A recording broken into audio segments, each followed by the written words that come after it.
நண்பர்களே, இப்போ நாம் ஒரு சுவாரஸ்யமான தமிழ் செயல்பாட்டை செய்ய போகிறோம். ஒவ்வொருவருக்கும் ஒரு படம் கொடுக்கப்படும். அந்த படத்தை வைத்து நாமே ஒரு புதிய வாசகத்தை உருவாக்க போகிறோம். பிறகு நம்மளுடைய வாசகங்களை ஒன்றோடு ஒன்றாக இணைத்து ஒரு அழகான கதையை உருவாக்க போகிறோம். யாருடைய வாசகத்தையும் அடிப்படையை நகலெடுக்காமல் நாமே சொந்தமாக யோசிக்க போகிறோம். எல்லாருமே தயாரா? நம்மளோட தமிழ் பயணத்தை தொடங்கலாம்.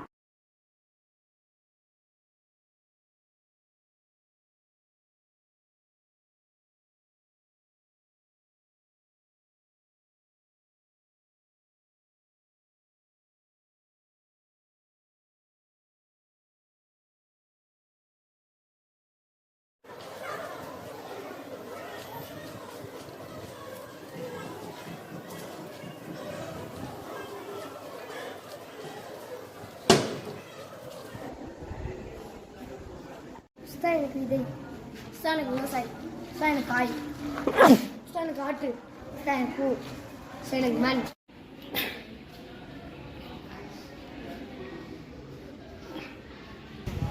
விதை, ஒரு சிறிய விதை மண்ணில் விழுந்தது. மண், விதை மண்ணிற்குள் விழுந்தது. மழை, மழை பெய்ததால் மண் ஈரமானது. நீர், விதைக்கு தேவையான தண்ணீர் கிடைத்தது. முளை, சில நாட்களில் விதையிலிருந்து முளை வளர்ந்தது. சூரியன், சூரியன் ஒளி முளைத்து கிடைத்தது. செடி, முளை வளர்ந்து சிறிய செடியாக மாறியது. இலை, செடியில் பச்சை இலைகள் வளர்ந்தன. விவசாயி செடியை அன்புடன் பராமரித்தார். வேலி, செடியை பாதுகாக்க விவசாயி வேலி அமைத்தார். காற்று மெதுவாக வீசியது. பூ, சில நாட்களில் செடியில் அழகான பூ மலர்ந்தது. தேனி, தேனி பூவை சுற்றி வந்தது.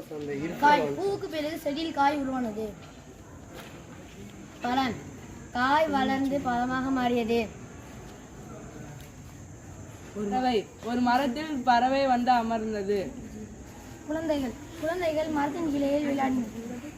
நிழல், மரம் அனைவருக்கும் நல்ல நிழலை வழங்கியது. விவசாயியின் மகிழ்ச்சி, மரம் வளர்ந்ததை பார்த்து விவசாயி மகிழ்ந்தார். பயன், மரங்களுக்கும் மனிதர்களுக்கும் பறவைகளுக்கும் இயற்கைக்கும் பயன் தருகின்றன.